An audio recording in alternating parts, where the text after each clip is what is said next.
আপনাদের পরিচিত দুই দল আসে গেছে মারমুখী ভঙ্গিতে। এই মাঝখানে যে অদ্ভুত জিপটাকে দেখতেছেন এটার নাম রেফারি বল বগলের তলে। এখনই খেলা শুরু হবে। চমৎকার পরিবেশ, মেঘযুক্ত মাঠ, কর্দমাক টাকা।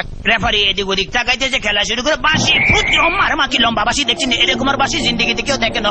খেলা শুরু হয়ে গেছে। রেফারি বল সারা তো তারা ছাড়ছে, বললে তারা ধুচ্ছে না, সামনে কোনো বল নাই, একজন আরেকজনের পিছিয়ে ধরতে আর খালি লাথি মারতে আছে। কি সুন্দর শারীরিক ক্ষমতা দেখছেন, খালি কাটতে চিতে ভরে। রেফারি ফরন নিশ্চিন্তে সুইংগাম চাপাইতেছে, লড়ে জরে না। এবার আবার বল বানায় সুইংগাম দিয়ে বাচ্চে, বল সুইংগামের লগে আটকে গেছে, বল আর ছোটে না। এতে কি কাম করলাম? রেফারি মুখের ভিতরে বল মারবি, এটা তো গোল পোস্ট না, তবু মারি যে বল ছুটে না, ছুটে গেছে বল মারলো, কই মারলো আল্লাহ মারলো। একজনের পাইছে অমা একই আলামত দেখছেন নি, বুটের লাগে সিঙ্গেম লাগছে, সিঙ্গেম লাগে বল লাগছে। এখন বল ছড়ে দেন, কি করবো? তাৎক্ষণিক ভাবে ডিসিশন চিন্তা করলে তো দৌড়ে, রেফারিকে দৌড়াচ্ছে, রেফারি দৌড়ে হেঁটে দৌড়ে, রেফারি দৌড়ে হেঁটে দৌড়ে, এই দৌড়াইতেছে আমার রেফারি কাছে হয়ে গেছে। কি মজা লাগলো, ঠিকই দিছি। আমি এবার উত্তেজিত হয়ে যেত, ডোন্ট মাইন্ড।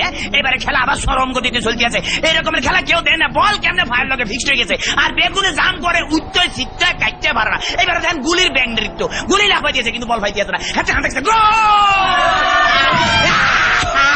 ম্যাডাম দেখছি কি খেলা দেয়, আমার ম্যাডাম মারিয়ে নামে খেলা দেন না, মার মার মার মারছে, দেখছি হ্যাট মারে দিচ্ছে কিরকম ফাউল। ওরে মাগরে বল তোর পিছনের এখন গোলে যাবে, তাড়াতাড়ি জল। ওরে পিছনের বেপো তারা দেখ মার, এবার চমৎকার মারছে, ভালো খেলে। ওই ভাগে আমি একটু ফানি খেলে, because I am very much lusty. খালি গলে কতক্ষণ চিল্লাছে, ইতিমধ্যে আমার পেটের ভিতরে ভুক লাগছে, ডোন্ট মাইন্ড, আমি একটু ফ্রেশ ফুড খাবো।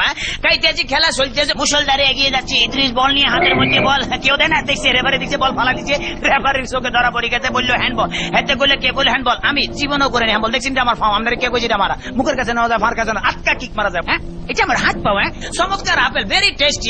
চমৎকার, খাইতে যা মজা লাগে না, কেমন জানি একটু চমৎকার জেলি জেলি ভাব আছে। What is this? এটা কি খেলাম? লেগে তো শক্ত শক্ত লাগতেছিল, মাইকের হ্যান্ডেল খাই ফেলেছিলাম। খেলা চলতেছে, বাবা কিক মারলে দেখছেন। হ্যাঁ, তারা কিন্তু আগে ওই মার্শাল আর্ট করতে মোস্ট প্রবলি এই দলটা, বুঝছেন?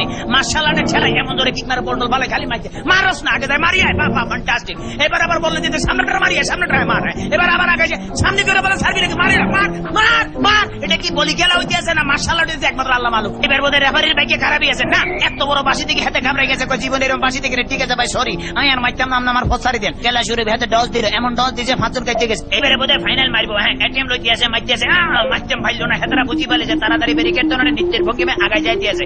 এইবারে বোধহয় যাইব কি না জানে। এবারে খেলা আবার ডস খাই গেল, সেকেন্ড ম্যান হেতো ডস গেল, থার্ড ম্যান হেতো খাইলো। এবারে ফোকন মনে মারবো না, বলার মারণ লাগে নয়, এমন টিয়া দিল যে টিয়ার লগে ফাঁচুর কাটতে পড়ে গেছে।